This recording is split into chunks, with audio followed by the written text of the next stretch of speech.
Beautiful welcome, beautiful listeners and viewers of MRTV, that's Mavlekumen Radio and Television. And you're welcome for this beautiful program, which is Prime Sports. And we are here to talk about our country football and about African football, why not world football.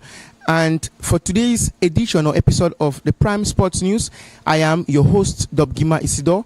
For today, we'll be talking about various aspects of football in our country, talking about what's trending, talking about how Cameroon will be playing Nigeria in a friendly tomorrow, and many other things. Why not the Ballon d'Or ceremony this night at the Palace Congress out there in Yaoundé? But first, we will have a very important figure for today's edition of our sports news and our Prime Sport program, because it is our sole duty to project what is very much important for our program and how to projecting our culture about football and Africa as a whole. So when we come back for this very special edition, we'll dive into what we have for you today, telling you the main points, the main talking points that has been trending over the weekend, from the M10 Elite 1 to the M10 Elite 2, and how they are growing up. So stay with us, because when we come back, we dive into what we have for you today.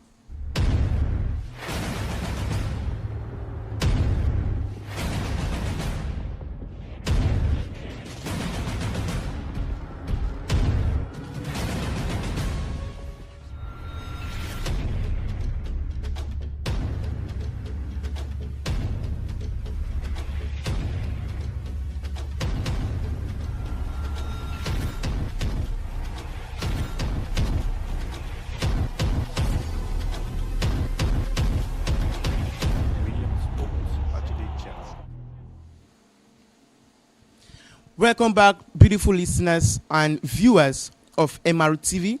You're welcome once again, and we are out here at our makeshift studio just beside the Sicilian Village, and currently rather at the Sicilian Village, to telling you about what's making news in the world of sports. First off, in the country football, about what's happening in Africa and the world at large. I am your man, Dobgima Isidore, to walking you through the corridors of sports in the country. First off, our main points, we'll be talking about the WAFCON friendly, that's the Women African Cup of Nations friendly match, pitting the likes of the Cameroonian Lionesses and the Super Falcons of Nigeria in the women's category. And yes, Captain Ajibade and 15 others are already at their camp in Yaoundé, as the Nigerian Super Falcons are gearing up for the Lionesses come tomorrow, the 28th of February, and the 3rd of March, that's next week, Tuesday. And for the other talking points, we'll be talking about the men's Super Cup for the Cameroon's top tier football. The 2025 Cameroon men's Super Cup between Colombe Sportif of the Nja and Lobo and Panthère Sportif of Ndé ended in some dramatic and, however, premature fashion, as the Colombe side walked off the pitch, forcing off the match to be abandoned out there in Yaoundé in the presence of the Fecafoot's president, Samuel Eto'o out there at the Ngouaikele Stadium in Yaoundé. And as well, we'll be talking about how the M10 Elite 1 is very much gearing up for round 5, as Kumba City FC will still look to maintain their stand and momentum in Pool B of the M10 Elite 2 as debutants, as they enter the M10 Elite 2 this season as champions of the Southwest Regional League last season. And as well, the M10 Elite 1 talking about how things are gearing up for match day 8, and why not the Ballon d'Or ceremony that's to be staged out there in Yaoundé at the Palace Congress in Yaoundé at exactly 8 p.m. And yes, a very much important figure that we have today on our sports program, telling us about what is making news in the country and as well in his own personal life as a football manager. So in no distant time, without any waste of time, viewers, we are welcoming on board a very important personality, Mr. Murumbasa Divine. Welcome, manager. Thank you very much. It's a pleasure being here. Indeed, it's a pleasure being here today. From Cameroon to the continent, manager Murum Divine will be talking about how football is being groomed up in the country beyond borders, right up to going out there in Uganda, talking about the Amus College, which is a very prestigious secondary and high school out there in Uganda. So, dear listeners, we will come back to talking about this very important information, because he will be telling us about grassroots football in the country, which he will definitely project in some beautiful style for you to enjoy. So stay with us, because when we come back, we'll also dive into Europe, talking about the UEFA Champions League draw that was mentioned today.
Welcome back, viewers of MRTV. You're welcomed and you're logged in. If you're just coming in now, you're definitely rather in the right position to talk in sports and listening sports about what we get to telling you today in our grassroots football, local leagues in the country, and as well, why not African football and beyond. First off, on a very important notice today, we are telling you about Tico grassroots football, and we are talking about what's making news in the world of sports in the country. So without any waste of time, we'll now turn our sides to talking with a very important personality we have today on board to telling us his vision, talking about the Tico grassroots football tournament, TIC4, that's upcoming in no distant time from now. So turning to you, manager Murum, can you tell us and our listeners, our viewers, about your journey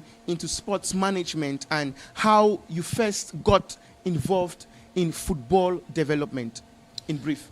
Yeah, I think I come from a family of football. I don't boast about my late dad, may his soul rest in peace, who passed away some 2 years back. He was one of the greatest coaches in the Southwest, and even in Cameroon, I can put it that way, because he actually brought up a lot of young players.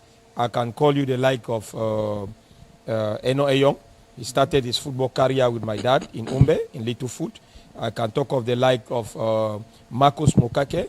He started his civilian football with my dad at Tico United. My dad's late dad scouted him at GHS, then GHS Tico, and that is where he started his football.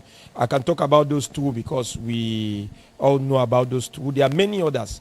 So you see, I came from a family of football, and it's a talent which is naturally in me, and that is how I became interested in football. I started going to the field with my dad, sleeping in football camps with my dad when I was very young, and that is how I developed and nurtured the desire for development in football.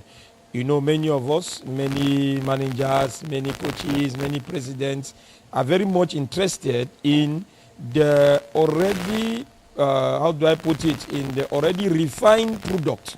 They are not interested in this back to the base to look at the grassroots football. Because if we look at our issue today in Cameroon, where we are having a lot of difficulty, is the fact that the development at grassroots is close to 0%. So that is why I went back to that level to see how we can sort a solution for our football in Cameroon today. Thank you very much for that brief introduction about your joy and how you were being inspired, especially by your dad. Manager, I would like you to tell me what motivated you to taking up that leadership role at the Amus Sports Academy out there in Uganda, and what were your responsibilities over there, your core responsibilities, before we get to talking about Tickford proper? Yes, at Amus College, I was contacted by the director, Honorable Isiagi Isaac, whom I've been in contact with for some number of years. We met in Morocco in 2018 while I was carrying out a project in Morocco, and we have been in contact all this while. So he brought me into Amus to restructure the academy of Amus, because as we all know, Amus is a secondary school with a football academy, with a sporting academy. Not only football, because I can tell you, Amus also has a basketball, they have volleyball, and they have netball. Yeah. So they have football, both male and female. So Honorable Isiagi took me to Amus in order to restructure the academy and to make the academy marketable, and also to project the products which they have, especially in the domain of football, to project the talents which they have into the football job market. Because we know running football is not that easy as per se, and we can't continue, pumping money from the college to run the football sector. So I had explained to him, I had put down a project to him to let him understand that the football sector can do as well run the academic sector of his institution. And that is what he called me to put in place and to see how we could, push forward with that project, and, how we could get that project running. Beautifully said, and that's a man who has indeed gone far and wide to talking football and managing football in various dimensions, as well as EMSA back in the days, and as well as Santos in Bamenda, if I could name a few. And talking about the main focal point at this current time, talking about Tico grassroots football. Youth football development is a key foundation for national success. In your view, sir, what are the top challenges Africa, especially Cameroon, is facing in youth football, especially when we talk about development of youth football? Yeah, what I can say concerning that is the fact that, Africa is similar. Africa is similar in all the domains. The same challenges we face in Cameroon are the same challenges we face in Uganda, the same challenges we face in Burundi, are the same challenges we face in Rwanda. Through God's grace, I have done at least 25 to 28 countries in Africa already, working in the domain of youth football, in the domain of football development also in Africa. I think the major challenge which we have in terms of football in Africa is the aspect of organization. That's the major challenge which we have, because we see it is very, very easy for us to organize, for example, a regional second division league. It's very, very easy for us to organize, for example, a regional second division league. It's very easy for us to organize an Elite One championship. It's easy for us to organize MTN Super League. But you see, when we come to grassroots football, it becomes challenging in organizing these tournaments. Why? Because we have many of these teams which are interested in taking part in this tournament. And then again, it is not something which is that lucrative at the start. It is not something which is interesting at the start, because it requires a lot of concentration. It requires a lot of work. It requires, a lot of dedication. And those are the things which our federations in Africa are afraid to face, because when we talk about dedication, when we talk about concentration, it's not just about, coming to Douala or going to Lusaka or going to to, I don't know what capital I can call. It is about going to Kwakwa. It is about going to the ends in Kambe. It's about going to the ends in the East Province. So you see, it becomes challenging because who, for example, who want to go to Eyumejok today to go and scout a young player with the challenges which we are facing? Who, for example, want to go to Kumbo today to go and scout, a young player? And those are the challenges which we face in Africa, which the federation is running away from, because they know going to these areas, it entails a lot. Sleeping in mosquitoes, sleeping in towns without lights, and then, going to areas where maybe the language, you cannot even understand the language of the people there. So those are the major challenges which we face in terms of grassroots football. Indeed, it is kind of challenging, and as well, I must confess, because with all what we've had over the years, it only speaks of how challenging it is when it comes to, projecting talents over the years. And it's kind of difficult. And talking about that aspect, what strategies should grassroots programs use if they are to identify and nurture young talents effectively? Yeah, we have, today we have many youth animators, I'll put it that way. We have many youth animators. We have many animating centers, I'll put it that way, because another time, another day, we are going to talk about the structures of youth academy in your program. I'm sure we are going to have time to talk about that, the structures of youth academies. So that is why I term what we have today as youth animation centers in terms of football. So these centers which we have many of these young guys who are out there who are interested, in making these kids to play football, in trying to expose these kids in football.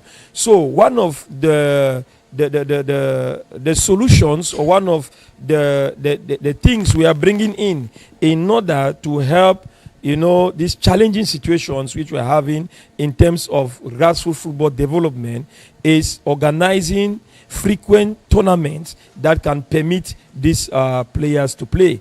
In the yesterdays in Tico, I'm going to talk about Tico because I grew up in Tico. In the yesterdays, as we can see the photo of Marcus Mokake, who is there today. In the yesterdays, we will never see the whole field. We had three things we used to do in the whole field. You had the big field, that's how we used to call it. We had the corner field, that's how we used to call it. And we had the small pole. So we had three things going on at the whole field at the same time. The big field, the corner field, and the small pole. And you see, and these three things had different category of players. The big field was for the mature players. The small field was for those who were still learning about football, and that is where we are going to see a 7-a-side, which is coming in today and is becoming a federation today. So we see that 7-a-side has started some years back. Yes, some years ago, and it is coming back today as an organized football, which is something which is good, because that is something which can also act in grassroots football development. Yeah, and then the small pole was meant for the younger kids who could not take part in the 7-a-side. That's the small pole, the handball court, and the big field. So you see, so from Monday to Sunday, the whole field was occupied. It is especially after school, and we used to play there up till about 7. You see children still playing at the whole field, and that alone developed the talents of grassroots. Alone that developed the talents of grassroots. But you see, as the years passed, as the years ran through, we stopped all of these activities. The yesterdays we used to have players, I, for one, when I was young, I climbed all the mango trees in the golf club, even pawpaw trees. I climbed all of those things. But today we don't see children doing that. Those things used to help us in coordination on the field. Those climbings, they help us in coordination on the field. So we don't have all of that. And that is why you see gradually our football died down, and it is actually being wiped out. I can say that, I can put it that way. We don't see talents like Eno Eyong, like Marcus Mokake that are coming up again. We don't see it. For how many years today? For how many years today? We have only Ronanga, we can talk of in Tico, who is actually prominent. That's the only player we can call in Tico for the moment who is actually prominent. So we think coming up with Tico, grassroots football tournament, which is going to be focused on the under 13s and the under 15s. It is going to help these kids to develop their talents from their young age. And this tournament, we are going to be having it over a period of 9 months. Okay. It means these children are going to have games to play every weekend. It's not just going to be an inter-quarter tournament where we are going to play for 2 weeks or 3 days and then we call it a day, but it is going to be a tournament which is going to be played for a 9 months period, which is going to permit every child to have at least 20 games in a year to play. And if these kids have at least 20 games in a year to play, let's say in the next 3 years, they are going to be in about 60 games. And I bet you're going to see how far these kids are going to be developed. Yeah. Thank you very much, Mr. Murum Divine, having spoken so beautifully about how we can identify and nurture young talents in the country. And as well, he has made mention of meticulous ways you can use to identify these great talents, and he has highlighted the fact about sumo pole, big field, and the other smaller field where the 7-a-side organization is trying to make it more organized and why not international. And in that aspect, we'll have to talk about the differences and the similarities from your time in Uganda. What are these similar things you found out there, and it is in our country? What different similarities do you see in football development culture, from Cameroon and Uganda? Yeah, I think, as I said earlier, in Africa we have similar issues in terms of football development. But what I saw in East Africa, because I've done all of East Africa, okay. I've done Ethiopia, Burundi, Tanzania, Zanzibar, Rwanda, Uganda. I've done all of East Africa. The difference I can say, because in East Africa they have a common issue, the difference I can say is the fact that in East Africa and Uganda, where I've had a longer period of time, they don't dream. They don't dream. Why do I say that? They are in their comfort zone. Why I say they don't dream is for the fact that we take East and Central Africa, for example. You see, we can name many stars. We can talk of Drogba, we can talk of Etofis, we can talk of Rigobert Song, we can talk of Yaya Toure, we can talk of Mane. We can talk of all of those people. And you see, young kids today in Central and West Africa, they dream. They dream. You see a child say, I want to become Etofis. You see a child say, I want to become Drogba. You see a child say, I want to become Mane. So you see, those things are there, which permits them to dream. But in East Africa, the ability which is going to make a young child to say, I want to become like such a player. Because if you see, you can call, for example, in the English Premier League, which is one of the biggest league in the world, you won't see a prominent East African player in such a league. So you see, those are the differences. And that is something which I went to Uganda and tried to motivate the players and the trainees of Amus. I can bet you Amus has played 15 games so far, and they have won 14 games, lost 1, and they have drawn 1. They are in the regional league of the name is going off Eastern Uganda Regional League. That is where they are playing. And you see, they have played 15 games for the boys. They have played 15 games. They have won 13, they have drawn 1, and they have lost 1. So you see, I went there with a lot of motivation for the team. The girls are playing their Uganda Super Cup, Super League, sorry. They are playing the Uganda Super League, and they are fit on the league table. So I went there with a lot of motivation to make these players to begin to dream. Now it's not to dream about, becoming such a player in East Africa, but it's also to dream that I might be the first to be a prominent player in East Africa. So the differences are not much. But again, in Cameroon and Uganda, I would say football is a little bit more developed in Cameroon than in Uganda. That is a difference which we have there. But in terms of talents, we have similarity a lot in terms of talent. They have a lot of talent in Uganda as a whole, as we do have a lot of talent in Cameroon. So those are the similarity which we have. But in differences, as I say, they don't have, the stars which can make them to dream. As Cameroon has stars which can make our own kids to dream, because we can talk of many in Cameroon. So in terms of financing also, we are a bit similar in terms of financing, because if we take the average wage, that is salary for professional teams, it's not that difference, because we are talking about 200,000 francs CFA in Cameroon in an elite one, and in Uganda the elite one is close to about $450, between $400 and $450. So you see, it is similar, and it is almost at the same. And indeed, it is very, very intricate to knowing all these aspects. And Mr. Mroom Divine, beautiful viewers, he has taken us away to Eastern Africa and back. We are now rounding up for today, today's exclusive interview with you, talking about the Tico grassroots football tournament, which has a key focal point, vision and focus are the keys to success. Before we leave you, manager, I would like you to talk us through the corridors of the format of this Tickford tournament, from the categories, and why not the management? You made mention of Mr. Philemon Bale, Mr. Tata Stanley, and why not the others? So I would like you to groom our viewers, because they may be out there wanting to know how this tournament will look up to coming weeks from now, or coming months from now. It's just coming weeks from now. We are going to do the launching. We are going to do the launching of the tournament. Next Sunday on the 8th of March, we are going to have the launching of the tournament. Okay. The tournament is going to have two forms. We are going to have the league form, which we are going to have. We have 11 teams which have registered already for the under 13 category, and we have 9 teams which have registered already for the under 15 category.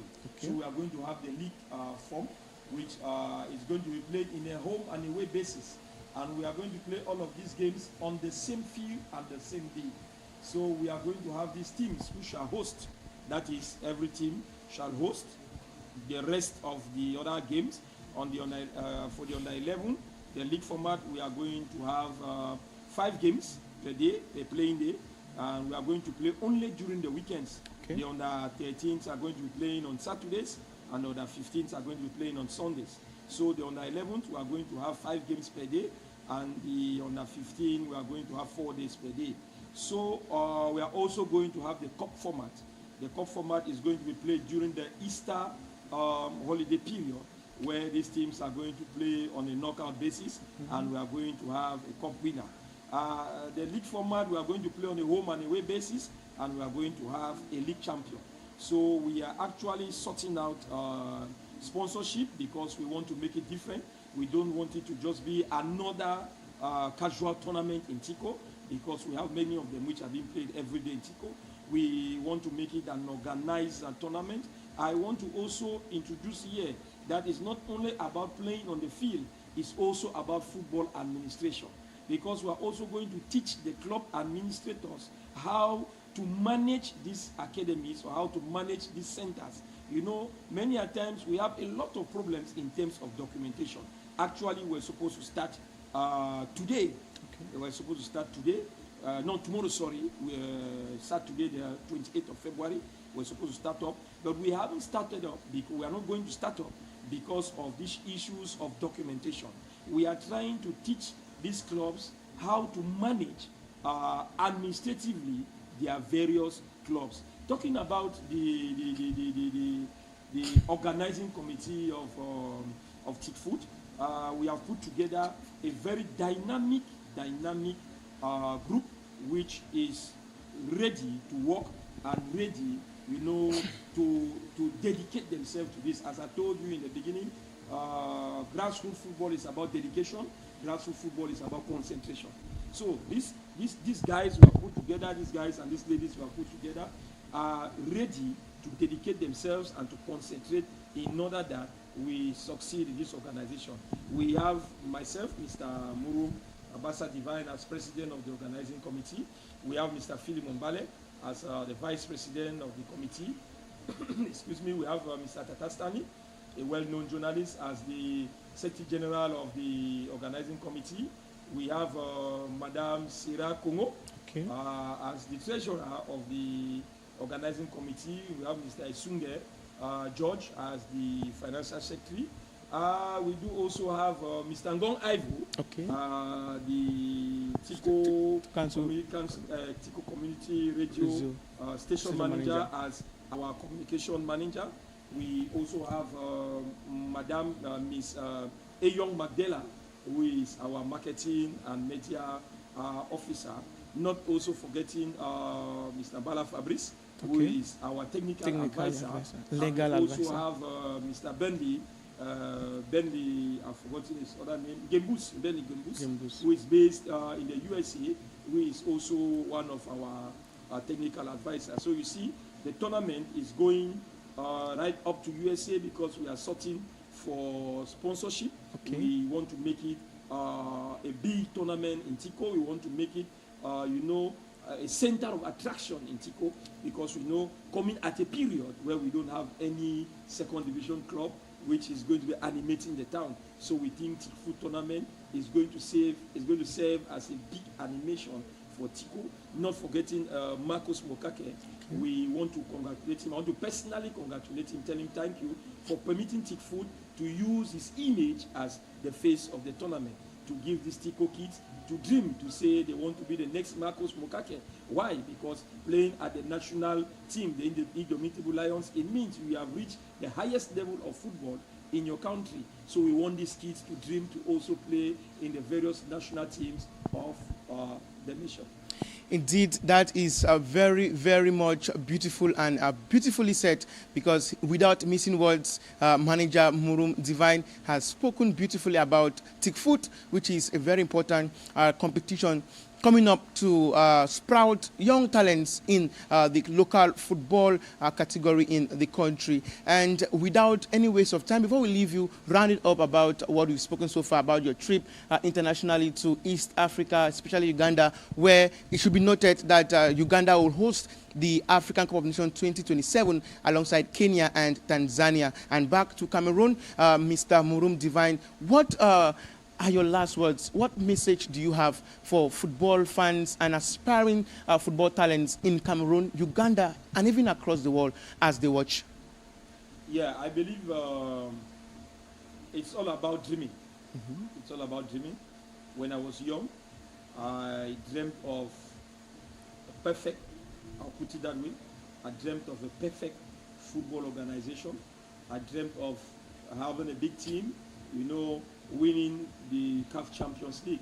That was my dream. Mm-hmm. And that is why I started with Lefsen, which is my own football academy, which exists today. And I started with Lefsen in 2006 because I was believing I'm going to build, a giant team which is going to win the CAF African Champions League. And I believe that is still going to happen. So what I can tell our televiewers is the fact that in football we need to dream. We need to dream, we need to be focused, and then we need to sacrifice. Because in everything, there is sacrifice. I've traveled to many of these African nations. I've traveled to many of these African countries in very difficult situations. All has not been a bed of roses. There are certain difficult situations which I have done. And because I dreamt, and because I pushed forward, because I was focused, because I was determined, I actually gained the personality which I have in East and South Africa today, so to be capable of running the center so that they don't look as mediocre centers, but at least football centers befitting of the standard of football. Thank you very much, Manager Murum Divine. And without any waste of time, we'll go on a short curtain raiser. And when we're coming back, we'll tell you about what's making news about the country football. Thank you very much. Indeed, Tico Foot is here to stay. So when we come back, we dive into what's making news in the country.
Welcome back, dear listeners and viewers of MRTV. We have spoken so much about the Tick and how manager Murum Divine went all the way to Uganda and back, and now he's focusing on the very much important project that's talking about Tico grassroots football. And we now talk about something else on the table, which is the friendly match that's to be played tomorrow, pitting the likes of the Lionesses, the indomitable Lionesses of Cameroon against the Super Falcons of Nigeria. And you can as well remember that the CAF, or rather the African Nations Cup for the women's category, will be coming up from the 17th of March right down to the 3rd of April out there in Morocco. And to telling you about this important information, some 17 Nigerians, talking about the Super Falcons, are already in Yaoundé at the Houston Hotel out there in Yaoundé for the two-legged tie that will be played in the country. And both matches have been scheduled for the military stadium out there in Yaoundé on the 28th of Friday, 28th of February, that's Saturday, tomorrow rather, and on Tuesday, the 3rd of March, respectively. Two teams are using these games to attain excellent form and shape ahead of the participation of the 14th Women's Africa Cup of Nations that's to be staged out there in Morocco. First off, Nigeria will be looking to go against Malawi, Zambia, and Egypt in Group C out there from the 18th of March in Casablanca out there in Morocco. And the 2016 runners-up Cameroon up against Ghana, Malawi, and debutants Cape Verde in Group D out there in the group phase for the competition out there in Morocco. And with their first match against Mali on the 18th of March out there in Fez, a city in Morocco. Canada-based returning playmaker Ngozi Okoegene is also in camp. Talking about the Super Falcons of Nigeria, alongside goalkeepers Comfort Ehabo and others. On Wednesday, the reigning champions trained at the Stade Omnisport out there in Yaoundé, talking about the Amadou Ahidjo Annex Stadium, but will on Thursday evening, that's yesterday, we're supposed to make use of the main stadium. And as well, in that encounter, expected to hit the Falcons' camp before training on Thursday. Is Israel-based defender Sikaratu Issa that's joining the Super Falcons camp, and as well other important fixtures. Just to remember and remind you that Cameroon were gradually going into this group phase despite their poor run of form after a recent unprecedented disqualification by Algeria, but somehow they found their way through to the Cup of Nations, that's the Women's Africa Cup of Nations. And yes, two fixtures will be played. 10 forms, talking about the friendly match that's to be staged out there at the Omnisport Stadium, and as well the fixture will be played in a two-legged tie from Yaoundé, and as well from the 28th of Saturday of February, that's Saturday tomorrow, and on the 3rd of March next week. So with this AFCON friendly match, turning to our guests of today's program, Mr. Murum Divine, can you tell us what you feel about this encounter, knowing fully well that Cameroon will be going against a very star-studded Nigerian Super Falcon side, the 10-time champions of the Women's African Cup of Nations? What are you expecting from the Cameroonian Cameroonian international, Cameroonian indomitable Lionesses, rather? It's a preparatory game, so I don't see Cameroon beating Nigeria. I think it's a platform where the coach is going to know what team to use during the AFCON, that is the female Nations Cup. It's a very very good and challenging friendly encounter, because it's not going to be that light. We know Nigeria has its history with Cameroon, and we know when Cameroon hosted the AFCON, Nigeria had to beat Cameroon. to end up champions of the AFCON hosted by Cameroon. And again, we have been out of the show for some while. That is, we eliminated for this AFCON. Yeah. We eliminated actually, but because CAF decided to expand the AFCON to 16 teams, and that is how Cameroon, Cote d'Ivoire came back to the AFCON, because we had 12 teams that played the AFCON in previous editions, but CAF decided to add to 16, so they had to bring in 4 teams, and that's how Cameroon benefited, and they came back. And I think it is time again for them to really, prepare themselves, since we're having a new technical bench, from the firing of the head coach, the former head coach. We have a new technical staff that is going to come in now. The game is going to be really an interesting game for them. They are going to have a lot of time to see, because it's a two-legged tie. They are going to have time to monitor and watch the players, which they are expecting to use during the AFCON. And I believe they might have one or two other friendlies. They might have one or two other friendlies before the AFCON. So I think it's really a good, Nigeria is a good sparring partner, and it's a good game for Cameroon, Indomitable Lionesses. Indeed, it is a very good test match to see the preparatory phase for the Indomitable Lionesses, knowing fully well that they were actually eliminated from this competition proper by Algeria, but somehow they found their way through due to CAF's rules expanding the tournament's participating teams from 12 to 16, and yes, they could see themselves into the group phase of this competition, and as well other nations like Cote d'Ivoire and the others. So we now move our attentions towards the 2025 Cameroon's Men's Super Cup that was played out there at the Guayaquil Stadium in Yaoundé, pitting the likes of defending M10 Elite One champions Colombe Sportif of the Ja and Lobo, and against Panthère Sportif of the an encounter that saw so much controversial flashpoints from the very beginning of that match, after which Colombe Sportif of Ninja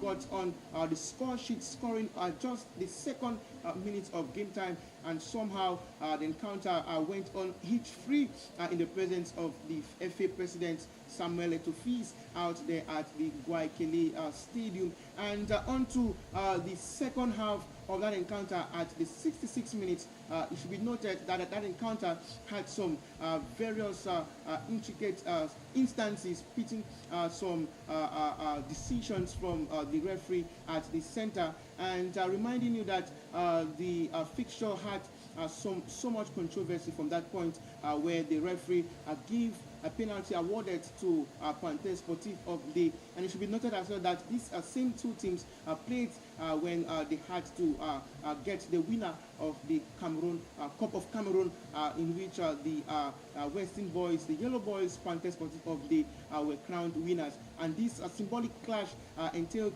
the winners of the M10 Elite One and the Cup of Cameroon champions. And yes, the Super Cup ended out there in Guayaquil Stadium, and that fixture, after that point, the referee gave a penalty, and that was awarded to Panthère Sportif of the players of Colombe Sportif had no issue at that point, but after some few moments consulting the officiating team, the captain Randy Tube was shown a red card by the centerman, and at that point so much hit up moments of anguish. The team, talking about Colombe Sportif of Ninja, had to boycott that fixture from that point. At the 70th minute of game time, the teammates of Randy Tube, who is the captain of the Colombe Sportif of Ninja and Labour side, found it distressing, and they had to withdraw from that encounter from the 70th minute of game time during the second half of that encounter. And yes, the referee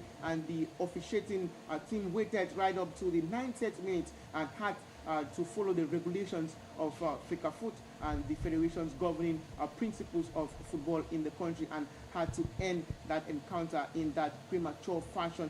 And various questions have been raising up or coming up talking about this Super Cup. And mind you, that the federation brought up a communique today saying that that encounter will be homologated by the homologation committee of FECAFOOT, and it was signed and stamped, and telling all the participating teams, the Column Sportif of Ninja and the Panther side, that they will be communicated or told what's to be done, talking about the decision up next, pitting this very disastrous end from the Super Cup that prematurely ended some few hours ago out there in Yaoundé at the Guayaquil Stadium.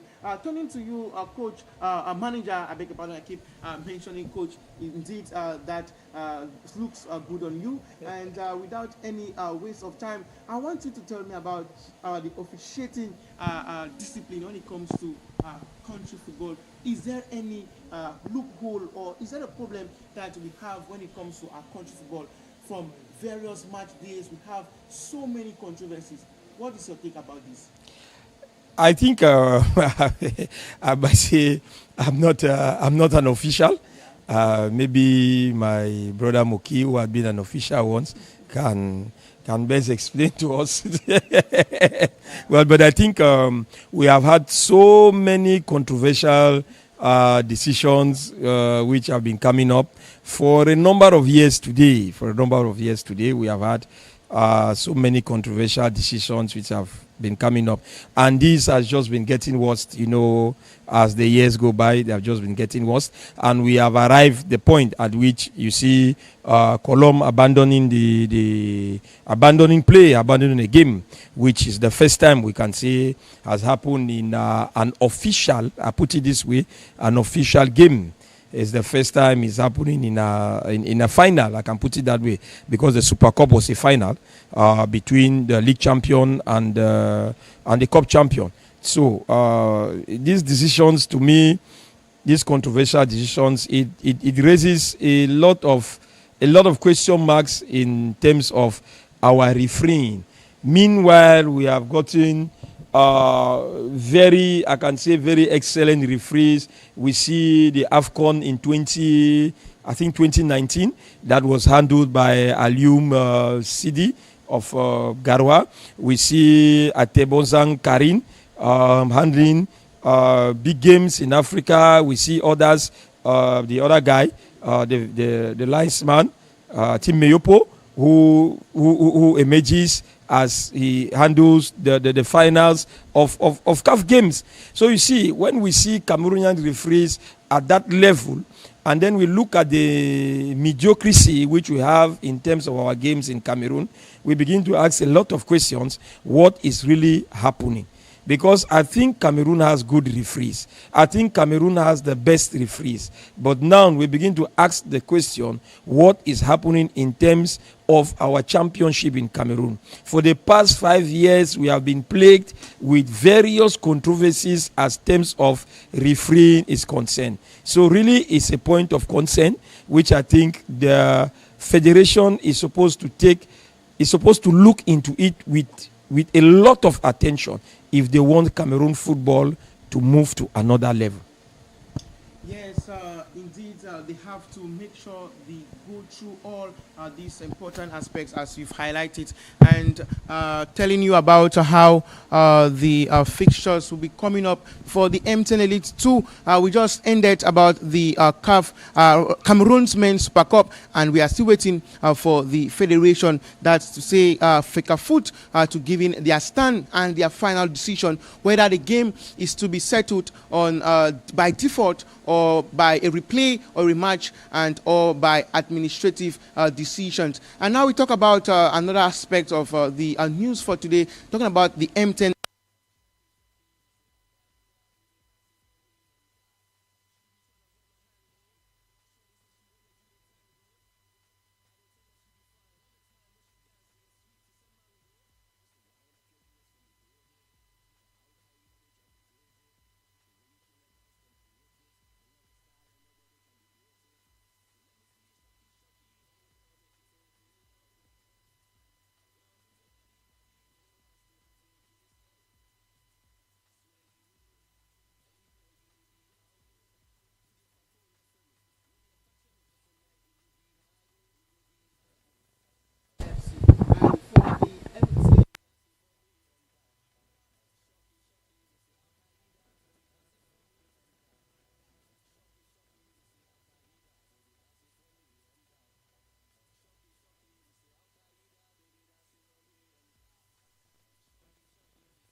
One, two, one, two.